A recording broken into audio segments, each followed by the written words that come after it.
Indeed. Greetings. Let's get right in it. So shiny object syndrome has been a thing that every single person that we've ever worked with ever suffers from. And I think it's probably because we all just suffer from it generally as human beings. Yeah. Is that like hard work is hard and sexy work is always sexy. Plus, doing the stuff that you see everybody else doing, who you have like in your mind on a pedestal, is like, oh, they seem to be successful. It's like, well, they're doing this. I might as well just imitate until I become. And it just doesn't quite work out that way. Well, It ends up being these colossal distractions that never get you any progress whatsoever. Well, because, right, it's because no one is like, man, I just crushed this Excel spreadsheet, everybody. Yeah. Like the formulas, the formulas on this spreadsheet are so badass. And it's like PR'd the Excel spreadsheet. I got 6 sheets on this thing and be like, the fuck is this guy talking about? So nobody is actually posting or sharing like the hard work. So everybody posts the sexy stuff and it's like, oh man, look at those new bars, or they're putting a sauna in their gym. How come we don't have a sauna? It's all about equipment and like facade renovations and maybe a new photographer. Like yes, all those things like consistent, like represents what it's like a full overhaul of a CrossFit gym somehow seems to be. And it's none of it is any real action very oftentimes. Yeah. I think it's important to mention when we talk about this stuff, though, like that doesn't mean we have to get good at the spreadsheet stuff. It's not that like you as a gym owner have to become a wizard. So when we get into this framework stuff, I think it's important for people to know that like, oh no, this is just that your business needs to be capable of these things, not you. Yeah, but now I think that there is a fine line of that too, so you don't get hosed, because you're gonna get taken advantage. Like if you aren't careful, you're gonna get taken advantage of 150% of the time. Like if we say human nature is we want to all we want to start designing the next really sweet t-shirt for the gym, we all want to make sure like you will get hosed and taken advantage of if you don't have some fail safes in front of you as you're starting to do some stuff in your gym. And so I know that one of the biggest things that we did and have talked about with our folks that we've worked with, and really was just solid advice that I heard over the years as well, which is learn how to do the thing enough to a point to where you realize you shouldn't be the one doing it anymore. Yeah. And that might only take once for some things. Oh yeah. But it's like you got to know at least some idea of how this situation exists in context. Because like we talked before, we can really get taken by paying to cover for complex things that we don't understand. And then you can overpay for that for the entire duration of your business and just be getting took because you're confused by complexity. And I also think it helps ground but also like what's reality. It's because if here's the reality, if you're a gym owner, you probably shouldn't be designing your shirts. Do you know why? Because your taste sucks. Yeah. Unless you were a graphic designer in a previous life. Like, unless that was something that you did. Because the problem is, if I'm going to design shirts, do you know what all my stuff's going to look like, Tyler? Black with white ink and skulls on it. Exactly. Somehow, some way. Because I have a skull ring, I have my skull cup, which is one of many. Like, there's some consistencies here. Yeah. That's probably at some point kind of sucks. Like, at some point you need to have somebody else that's looking at things. But I really like doing it. And so here's the reality too, is that once I can figure out, okay, I need to hand this off, I also know how long it takes me to do it because I've tried it a couple times. So if I know I want something to look really good and somebody comes to me and says, yeah, I can take care of this for you, it's going to be $500 or it's going to be $250 or it's going to be $1,000. I don't immediately say, well, fuck that guy or fuck that person. They're just trying to screw me. It's like, no. There's a reason why I like outsourcing like video editing and outsourcing certain pieces of our business, because it's like, no, I've done that. I know how hard that is. And it's way worth it to me to have somebody pay them $50, $100, whatever, so that I don't have to do that thing. But if I don't have any experience with that, you just think everybody's trying to screw you. Mm-hmm. because you and I have dealt with a number of individuals that just don't quite make the connection of the value or the cost of what they're asking.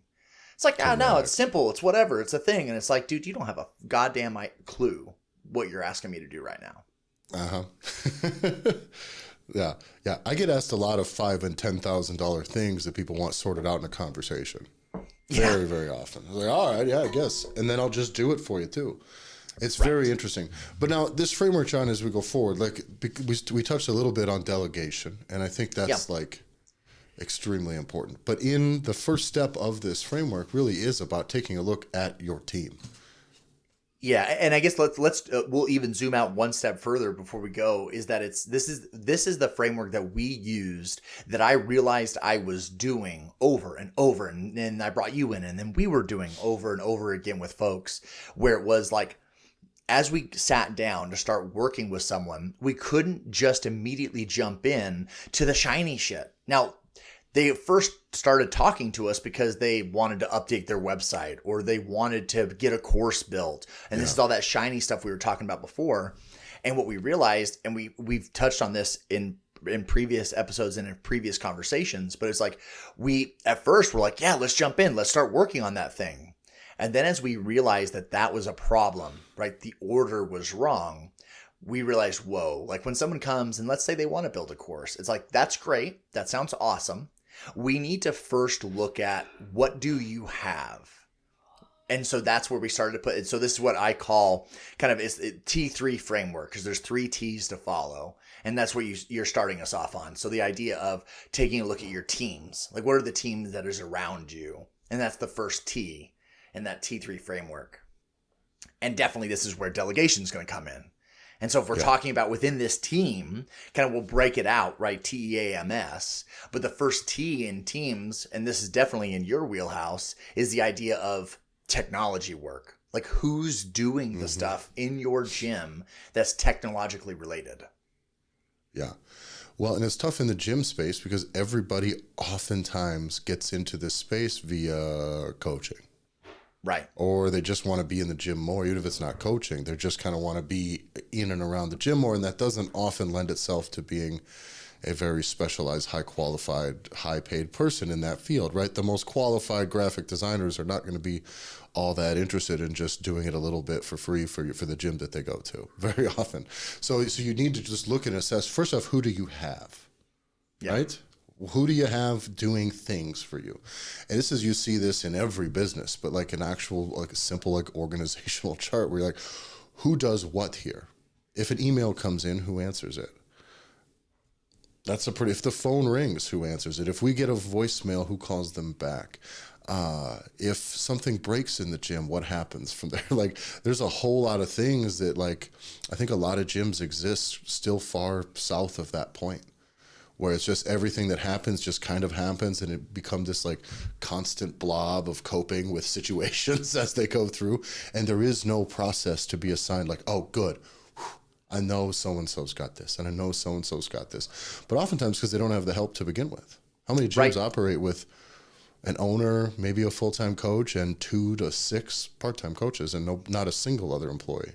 And what you're saying there of like 2 to 6 part-time coaches, those are the folks that are like advanced, like they really are moving forward. There's a lot of conversations that I've had where it's like it's the owner is the head coach and also does everything, or then maybe they have somebody else that's the co-owner or the coach that's there to help them, but it's so limited. And you have mentioned this specifically, but it's the idea of where like the owners, we find that the gym owners are oftentimes the bottleneck.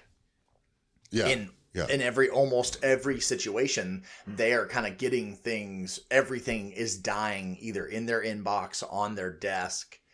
And speaking of the technology work, I know for sure we've talked to gym owners where it's like, well, I'm not on Facebook. Yeah. It's like, dude, that's not what we asked you. Like, I don't care if you personally aren't on Facebook, like that's a personal decision and I get it, like fight the good fight. But it's your business. Your business needs to like exist, and for better or for worse, right now, right? You need your business to exist on Facebook and on Google. Like those are the 2 places. So if that ain't you, then who's on your team that's going to help you do that?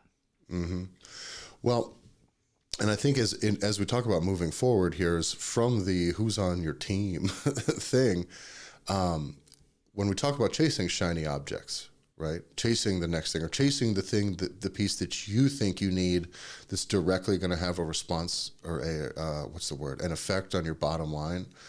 When we get to chasing those pieces, like you have to know that you've got this team piece in order or else none of it works. Meaning if you're still in that paradigm that we've talked about is a broken philosophy, which is I need more members. If you're still living in that capacity, you are doing everything. You can't just do more. How many gym owners out there with your staff could you just do 50% more work? Everybody. Handle 50% more clients, handle 50%. I just don't think that the average person that's in that situation is capable of handling more members. They're just not. It's not a hill you need to just like bury yourself under and then claw out of to be successful. I think you need to prepare to have 50% more members. You need to build these systems right now. Don't lose your ass while you're doing it. And that's important to say too, that this doesn't mean that you sit on your heels and like hire a bunch of people that aren't going to be directly have a direct effect on like this. That's not what we're saying here. And I think that's maybe important to clarify that this doesn't mean take 10 steps backwards to take 12 steps forward. This just means don't run into the goddamn fire right now. No. Don't start running towards the thing when you don't know what that is and what that means. And it's important, this particular framework that we're going to talk about and kind of hit all these different elements, this is supposed to be like, these are stats. These are statistics. They're not good. They're not bad. They just are. We want to get a lay of the land. You want to get a lay of the land. What does your situation look like specifically? The reason why that's so vital is that like we could get hung up. Oh, okay. Well, I need to now hire, like you said, I need to hire somebody. It's like, even though it's in this framework, and we'll talk about it, just because we say it does not mean every one of these points are created equal. Because you and I have done work with folks before that hire all this staff and start just dumping money into things, and it's like, whoa, why are you doing this? Like, why are you spending all of this money right now? Because in no way would that have been our advice. And it's a very confusing thing where it's like, you need to look at like the whole picture. And right now, like you're super zoomed in on this one thing and you think this is your answer. Meanwhile, like the gym's on goddamn fire. Like the gym is underwater. It's on fire. Like use whatever. But it's like, well, no, what we can do is we can frame this up and we can get this looking really sharp. And it's like, dude, like it is literally on fire right now. Like you need to put the fire out and then we can worry about these next things. And in fact, again, always back to that order thing. It's if you do it in the proper order, it makes it so much easier to do the other things that you need to do. Yeah. But if you do it out of order, you are like almost like I'm going to climb Everest, but without my feet. It's like, well, okay, well, I guess it's possible, but I don't know if I would advise that. So when a person goes through and just makes note of what they have for teams, technology. Yeah, so you need to look at, you got to have somebody that's taking care of, who's taking care of your technology work, who's doing what I call is like the enterprise work. So who's helping you with sales or selling or closing membership or talking to interested people. Again, it's how you talk to folks that are new, that are walking through the door. Maybe they were a referral. Maybe they're a longtime member, but their membership is going to expire. Maybe you gave away, God forbid, like a free week or whatever. Like, do you have someone that's inside just tracking? What are those dates? When do you need to be following through with someone? Who knows everybody's birthday, everybody's renewal date, everybody's contract, what it is and isn't, and what everybody has assessment packages rolling up, or when somebody's already expressed an interest in a new program, like who's queued up to be reminded when these things come out, and is all your contacts sorted out into like respectable, marketable email lists. Like, do all those things organize in a way to where just turning up the volume on leads is going to actually help you and not break you? Right. Because all of a sudden you have 100 members, we'll use it, make it easy. And they're like, oh, leads need to be the answer. Well, if you have 100 people that are in complete and total disarray, 60 of which haven't actually been to your gym for the last 2 months, Like it's, you don't even like, and 5 of them moved away last week. Like it's, And 20 of them will be reminded to cancel their membership if you ever reach out and contact them and ask them, because right? they never hear from you at all. They don't even know they're paying at this point. And They've completely forgotten. there is a lot of that, like communications, just complete disarray. Right. That we see with these gyms. And that's where we talked about before. People's members don't even know what they have to offer. They don't even know what they can buy in this gym or what services the gym offers, short of whatever they're currently into. And there is no path to communicating that. Right. And so again, so you have that, and then you have to have the basic administrative work as well. So if we're going through, right, the idea of technology and enterprise, administrative is the A. Administrative work is going to be, okay, who's paying the bills? Like who is making sure, right? Gym owners have so many services and softwares, and who is answering those calls, paying those bills, making sure that stuff's getting squared away. Like you got a lot of administrative stuff that you can't, oftentimes that's the stuff that has to be done either by the gym owner or by someone very close, right? And so you have to get past that. That has to be covered. And then the last 2 are simple enough, but it's the idea of the M, right, in teams is what we just called for better or for worse, but it's mom duty. Like, just like you said before, it's like, you open, you're new, like that toilet breaks. You're going to need to know how to probably fix it. Like it's until you get somebody. Or you're going to need to have an extra couple $100. And if you don't, you got to start getting resourceful. Like right now, those are decisions that come in, or those are situations that come out right away. The mom duty stuff.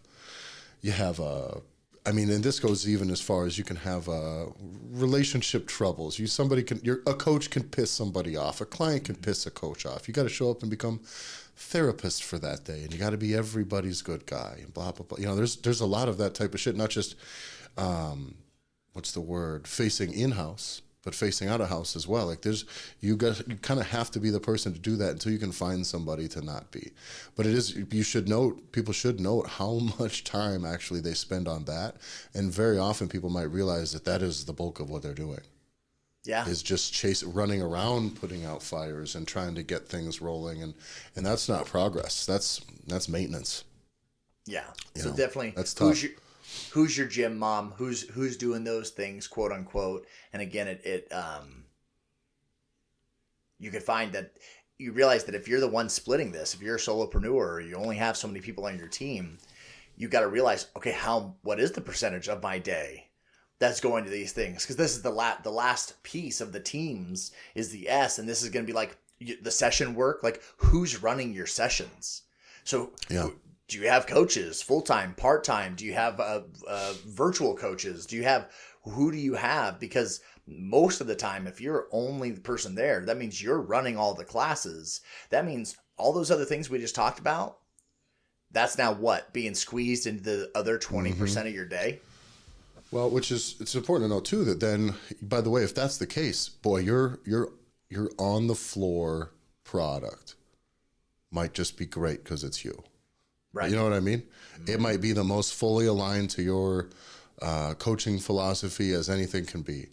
But you can't do that forever, and you can't do that with twice as many people. And so what are you going to do right now? How do you get out of that without selling out? If you have a bunch of coaches that you put into your place to cover those things and they aren't well aligned with your philosophy, that's going to cause huge problems because now your fulfillment sucks, right?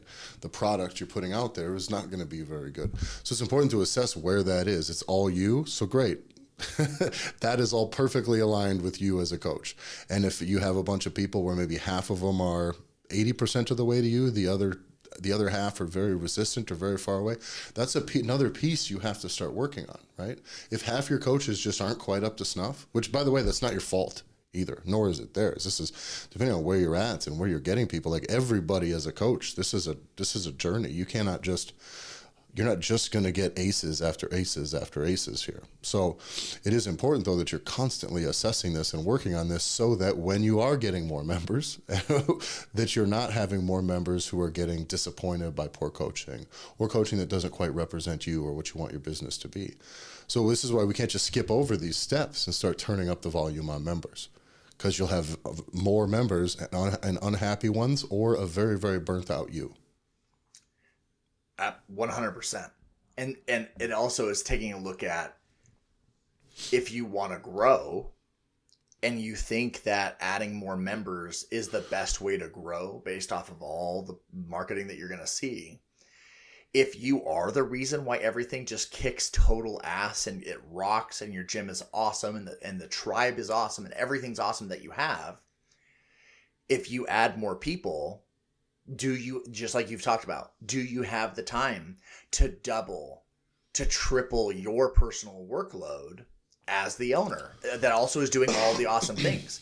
Because there's so many things that you can do in your gym that allows you to maximize what you're doing and really not increase, like, you don't have to increase members and it still can get better. And so if you still are if you're the man, right? If you're the only thing, quote unquote, or you're whatever, you're the only person that's there continuing to make it awesome, then, you don't want 50 more members, because now all of a sudden you have another problem. Like, you can work on a lot of other stuff to solve, but boy, you take away your options if you start being like, yeah, 15 more people or 10 more people or 12 more people, whatever it is. Now you've tied your hands behind your back, and now all of a sudden you have these folks that aren't ready, that aren't an ace, that now you have to rely on. Yeah. Yeah. And there's always some component in that. I wish I could say, people, you just march forward into battle with just a platoon full of fucking total killers, but that's just not the way this always works either. So you're always going to exist somewhere along that spectrum, but failing to address it is usually the reason coaches either do everything themselves or their gym product starts to get away from them. So it's just important. This gotta stay, as there's a reason these things are in the first step. Yeah. And so that is the first step, right? Is doing the assessment of, all right, what does your team look like? We go through all those pieces. The next piece that we take folks through is then taking a look at, what does your tribe look like? So if we're talking about, right, teams was our first T, the next T is tribe. So what does your actual tribe look like? And so this is your gym community. And so there's a bunch of different aspects that we kind of break down. So within that word tribe, so the first thing is, what's your total service that you provide? So what are the services for new members, for current members? What are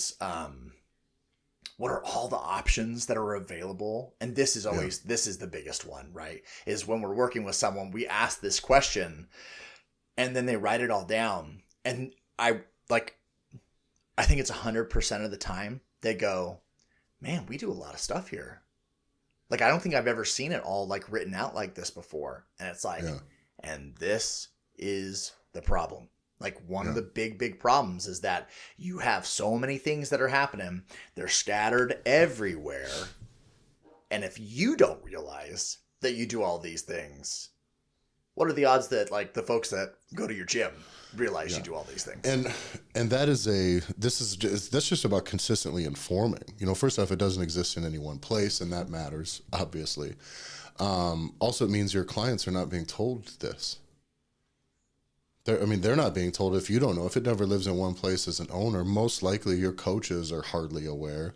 And at the very least, if everybody's barely aware, if they got to go through this whole thought exercise with a pen and paper to write down the things that a client could do with your business if they walked in the door, there's a very good chance then that that's not being coached and trained and built in, or is turned into a process to where everybody knows. Because everyone on your staff should kind of know, right? Should be able to answer a question if somebody asks, or defer something over to sales, but everybody should know what the things that you do are. And what's even worse is if the coach has a hard time digging it out, or the owner has a hard time making that list, your clients have no idea, and nobody's interested in buying a thing that they don't have a clue that they can buy from you.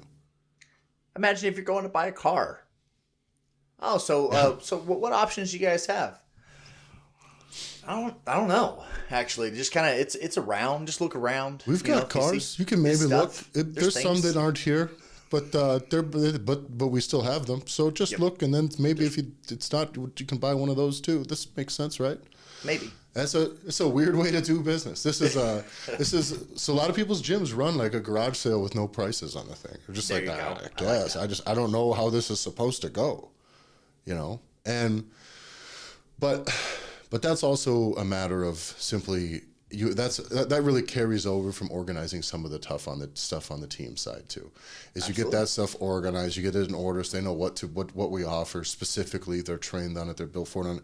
Then that starts to trickle into the tribe, because at some point, then the people within your gym walls start to know, oh, these guys do a lot here, and it's not like these few people that are only paying for one thing think that you only do that one thing, and then they're less inclined to buy more often, or to turn to you for more products, or if they're interested in buying just something else in the fitness space, that they're not going to you first with it for advice or referrals or something.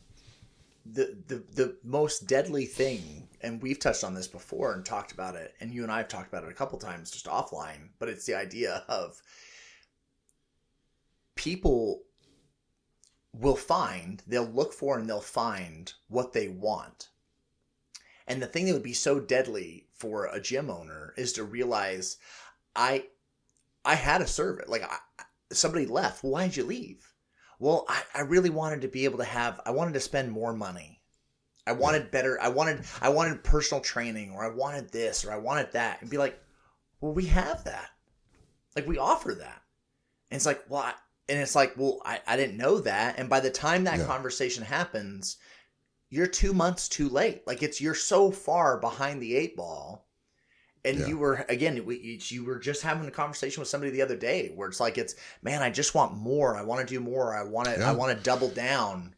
Yeah, this was a friend who I knew was just struggling kind of in the last, like, maybe year of their fitness. And it's just like, man, I don't know what the deal is. If maybe he wants something different, or a different program, or thinks he wants to leave his gym or something. It's like, which, it is good in having your tribe built to the point where people like think good and hard before they leave your gym. That's a thing that these group fitness places have very well. They think good and hard about it, because they're like, shit, it's not just consequences, but they're leaving a community. There is more to it than just up and leaving. But he starts going down this road, and it all really is because essentially he never got the opportunity to reinvest in himself.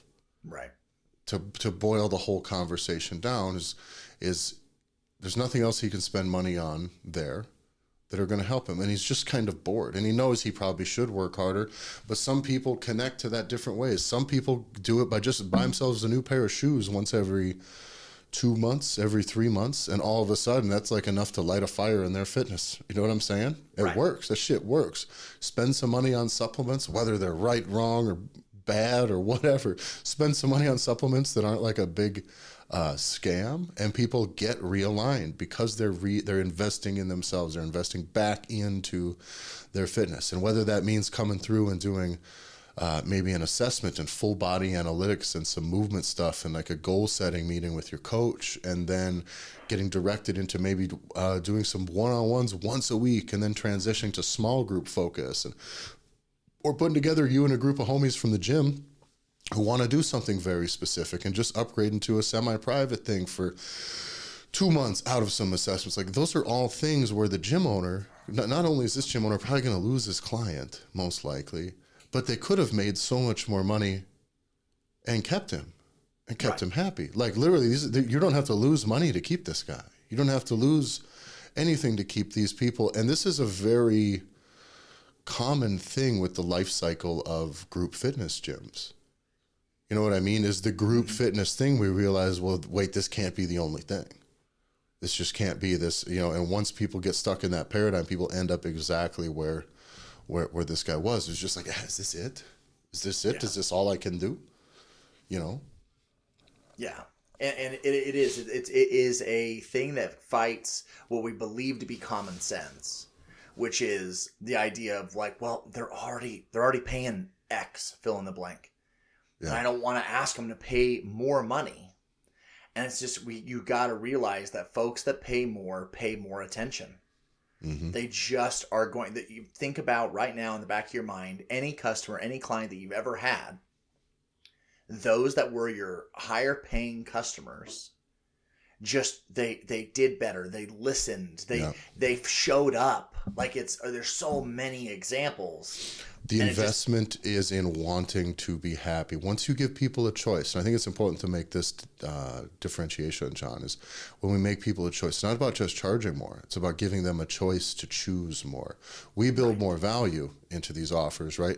And it's important. When I talked to a former business partner the other day, we said it was important to note when we were going through some of these things that your bottom product doesn't just become, your bottom price offering on your tier offering, your base offering cannot still probably be 10 times as much as everybody else's base offering.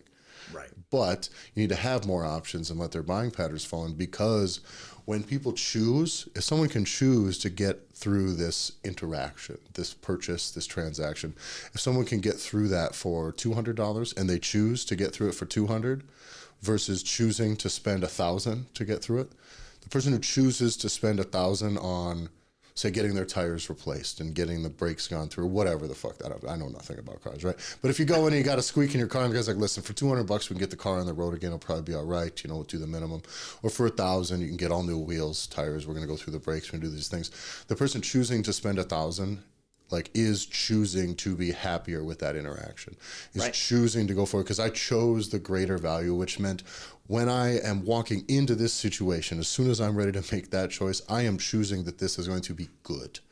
This is going to be what I want it to be. Those people don't spend $1,000 and then just bitch. No. The amount of people you spend that'll buy the minimum option and then complain about the value given there, that happens a lot. And this is why you don't just do a set price, a set race to the bottom type situation. Never try to be the cheapest or the second or the third or the fourth or the fifth cheapest. It's not worth your time. Yeah. But you can't arbitrarily just be the most expensive. You really got to offer more. And that's why having the team behind you, really being able to build these offerings, knowing where you stand before you simply raise prices, because that's a huge mistake, is just raising prices. Because And you can't just offer more if you can't do more. Exactly.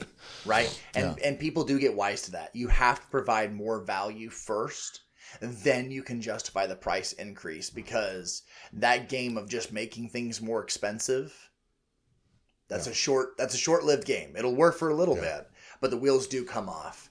And so this immediately will keep going. And so we're looking at our tribe. And so the next thing is TR. So R. So like, what's the rumor? What's your gym known for? So if R's rumor, right? What are you known for in your community?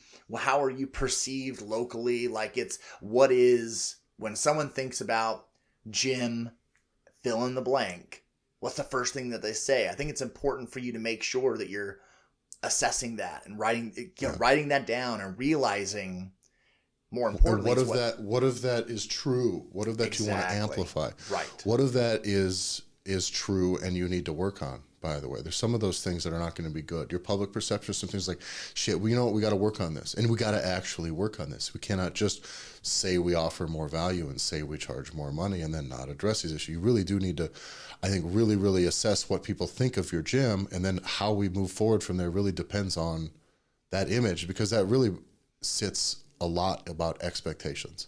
Mm-hmm. If your gym is at this moment known for being the $29 a month fitness place, well, we need to do things differently. Yeah.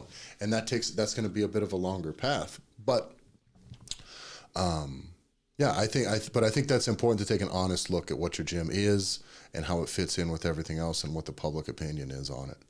Yeah, and the rumor of it leads right into, so TR and then I, which is identity, which is, okay, what are the identity of the members that you have? What's the identity of the gym? Because one thing we found too is talking to some gym owners is that sometimes, right, it's going to be theirs. Like they recreated it, but, or they started brand new, right? They started a gym brand new, or they inherited a gym, but the same mental exercise has to happen, which is, if you inherited a gym, it's, what is the identity of your gym at the moment when you are in the gym and you're looking around? Or what was the identity of the gym that you left and now you're an owner of a new gym?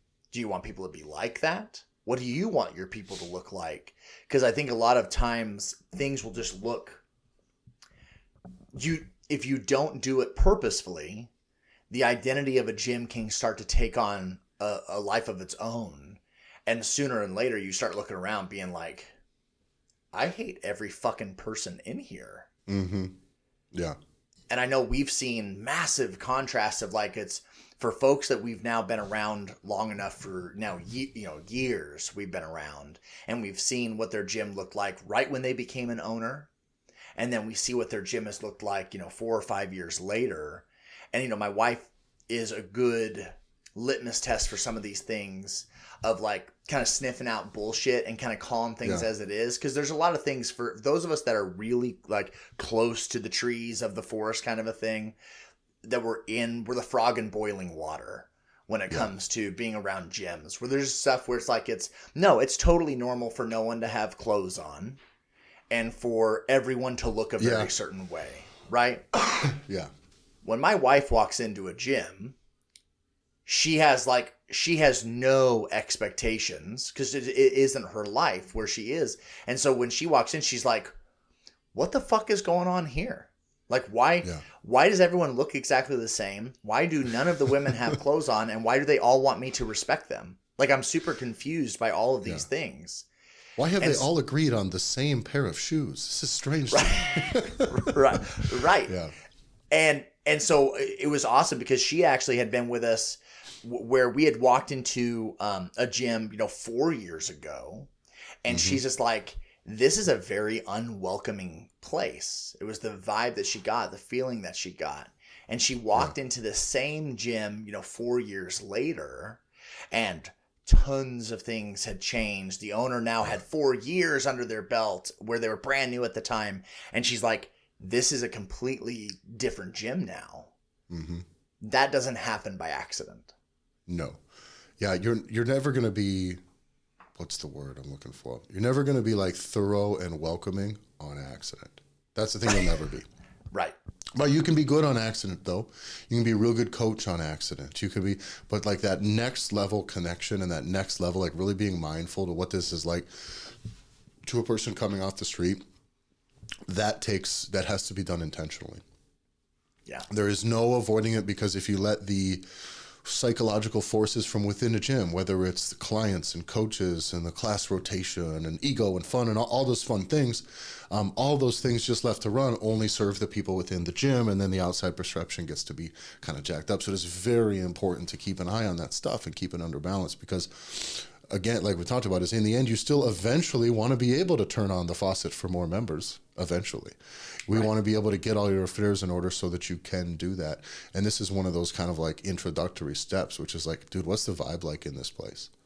Like really, what is this like, and how attractive or, or how much of a deterrent is that? Right.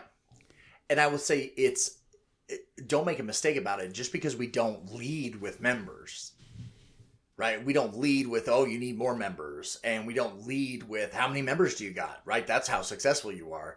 We don't lead with those things, but it doesn't mean that data is irrelevant, right? No. In fact, it still is very important. And that actually takes us to the next point, which is the B, which is like, all right, what's the base? What's the foundation of your gym at the moment? Like, how many members do you have? How many folks are paying monthly? How are you collecting payment? Like, what does your payment schedule look like? Cancellations, attrition. Now, like, we're talking like hardcore stats. We got to know that. You have to know that. You, as a gym owner, if you are not keeping track of those statistics, then who is? Like, who should be responsible for that? Those are things where it's like, that is the lifeline. Those are certain stats that are not just fluff bullshit statistics. Yeah. You have to know, okay, how many new members did we get this month? How many do we lose on average? Like, if you don't know those things, and it's kind of like I think we got like 200 members. It's like, do you kind of got like 200 members, or do you have 125 and only? Or give me exactly how many months your last 200 cancellations have attended before, have been members before they canceled. And You know what's what I mean? that? You got to go way back to really get all those numbers, because a lot of times people just sit with, I have X amount of numbers now. And these people that have been in the building are here on average for X amount. It's like, okay, but what if you've had 300 people come and go within 2 weeks? You know what I'm saying? Right. All of a sudden, your current numbers are not that good if I'm just doing it based upon the amount of bodies your head count at the moment. So there's a lot more complexity to these numbers than I think people's. Dude, every gym, you've been to some of these seminars we go to. Every seminar you go to, when we're talking with the gym owner, that members number comes up like. Oh yeah. I mean, it's within 5 minutes. It's got to be, which is bananas to me. And here's also what's an interesting thing, which is How much money you take home every month, dude? Right. Like these are like we're only trying to ask that question. Yeah. That's really the only question that these guys that we're trying to get to as a gym owner. You're like, how much money do you make? Because I've got 140 members. I'm fucking starving. Am I doing something wrong here? Because that's what that means. Right. And it is. Because your 140 and mine might not mean the same thing. And that's what I want to know. No, exactly. And that's what it's an interesting thing is, like, oftentimes in our past life, it's where we chose to go for a seminar. Well, how many members do they have? Like, what is the pool look like that's in that area? Yeah. Like, what's the size of the gym? What's the likelihood that they can be successful? And it's like, there's a really important factor there, which is, and you and I have talked about it, where it's, if your bottom tier, and we'll make it super simple, if you have a tier available for members to spend $1 a month, mm-hmm. and then the next tier is $5 a month, you're really going to wish that you instead had a tier that was just $5 a month and then $10 a month were the two options, because you'll make 5 times as much. And the one thing that we find is, like, a lot of folks are like, well, I have 100 members and they all pay not enough money. And it's like, because that's a big difference between, I have 100 members a month, but they spend $1,000 a month. It's like, what the fuck did you just say out loud? Like, excuse me. And with the base of that, like you talk about this, establishing the base of your tribe. Like, what is that basis? What does this base of income look like too for you now? So now you have this base. Here's what we know. They're expecting this level of service that we get at this extremely low price that is making me so little money I can't delegate, and then I'm stretched so thin that I can't possibly imagine growing this number to an amount that will help, and now I am stuck. This is like the end of the game. You get to the point like, shit, I can't go backwards. I can't. What do I do here? And that piece, exactly like you said, is you can't have your base offering be too low. At some point, that does need to come into discussion. It should be market competitive. But people will default to their buying habits. And that's the thing that I think everybody needs to understand, is that when you start to stack some of these offers, some people are premium, top-notch Cadillac Escalade buyers. Right. And some people will buy, no matter how much money they have, by the way, will buy a rusted-out shit box that might get them through the year if they're lucky, because that's just the way that they are. And most will fit in the middle. Most will maybe nudge their way up on the right deal, nudge their way down on another. But the fact is, if you don't offer that, you're going to continue selling your $1 memberships. Mm-hmm. Because your cheap people will always be cheap, and you didn't even give your non-cheap people an opportunity to not be cheap. Because a lot of times now you're not even giving them what they want. They really want this. Let me give you a quick example on this, adding things to this, right? I kind of joined a kickboxing MMA gym here, and it's a good guy, and he's starting it up brand new. Of course, it's just him, and he's still working a full-time job, and he's running classes in the evenings. This thing is as by the seat of your pants as the start of any of these projects go. And I really respect this part of the process. So I kind of just sit with them and talk with them a little bit on some of the things. But what I've done since I started there was bought my first month's membership, bought a pair of gloves for me, and then kind of wanted a different pair. So I ordered a really expensive pair on the internet. And then he found another pair that was a little bigger, and I ordered a pair of gloves from there. And I ordered some extra kicking shin guards for my wife and kid in case we ever want to spar. And then I bought an extra pair of myself online too. Now, then, after my first month and buying all these things, most of them not with this business, I then doubled down on the 6-month membership because it saves me money. Now, theoretically, in my first 5 or 6 weeks in this place, I have spent I mean, fucking probably like $1,300, but Right. only 5 was through this gym. Now, granted, not all of these are services they could sell me, but if you're getting in to start a thing, understand that was all about my buying habits and my new hobby more than it was about anything else. And so you want to make sure, like, don't just be the guy that offers me a $30 a month thing. When I'm like, dude, I'm trying to go $5,000 deep into this thing. I'm trying to get good at this. Let's go. And if you can't offer it, someone else is going to just reap the benefits of my buying habits. And you don't want to do that because I like you. I'm already here. I'm in your building. So that's what we want to do is cover all of our bases when it comes to that. Because you like the guy. You were going to buy anyway. Like, you're going to buy. Yeah. And if you want to support I bought stuff for my wife and kid who don't even do it. Right. It's like, so it's like, I want to support. Because shit gets rowdy at home. But that's it. And so you happily would have paid him the 125 extra bucks or whatever it is. Like, it just as you would have paid him, but it wasn't an option. And your people who like you, they want to support you. And oftentimes it's like, hey, how can I support you? Mm-hmm. And it's kind of like, oh, you pay me enough. Yeah. Oh, okay. Well, all right then. Well, then I'll go spend some money over here and keep coming back, I guess. That's what we'll do. So what do we got next, John, on the framework here?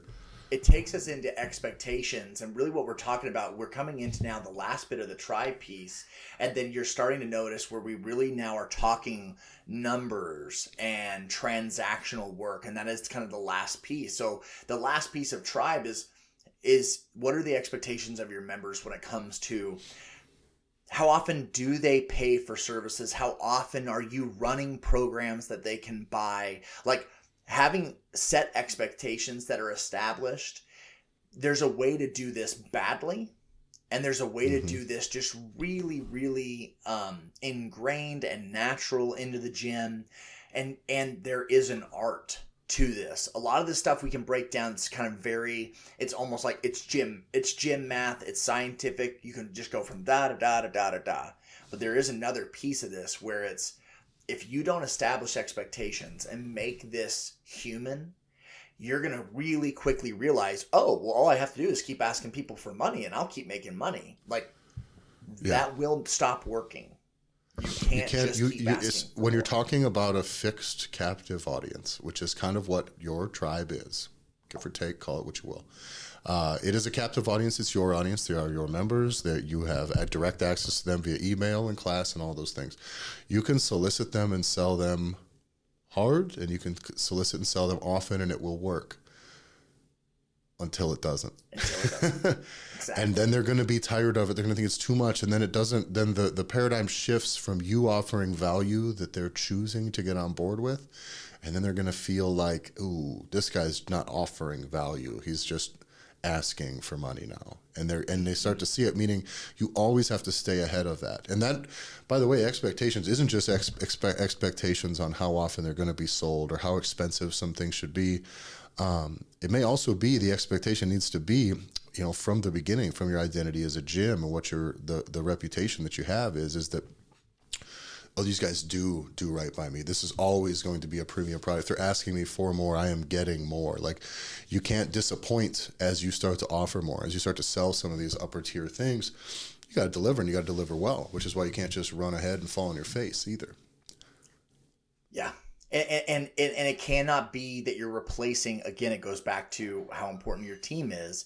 It can't be as you start adding some of these really important pieces that maybe are more financially driven. It cannot replace the human element of your gym. Like, you can't stop being the gym mom because now you need to start asking for money. Like, you have to have that balance. And in fact, I don't even know it's not a 50-50 balance. There's a lot of folks that feel certain ways, but it's like, I need to provide 4 times the value and 1 time the ask. Like, my ask I better not be asking for money or asking for a transaction more times than I am providing value to people. And that is like a literal science and math of breaking down, like, when I send an email, is it always because I'm trying to sell something, or do I have a human component that's also involved here? Yeah.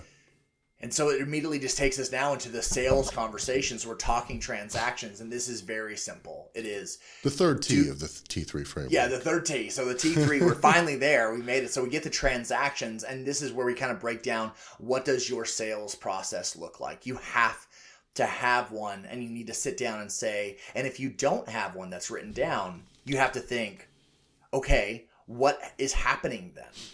Like, what does it actually look like? It's more irrelevant, and don't lie to yourself. This is where you start to look at some of these things and be like, oh, well, this happens, and then this happens, and then a thank you letter gets written.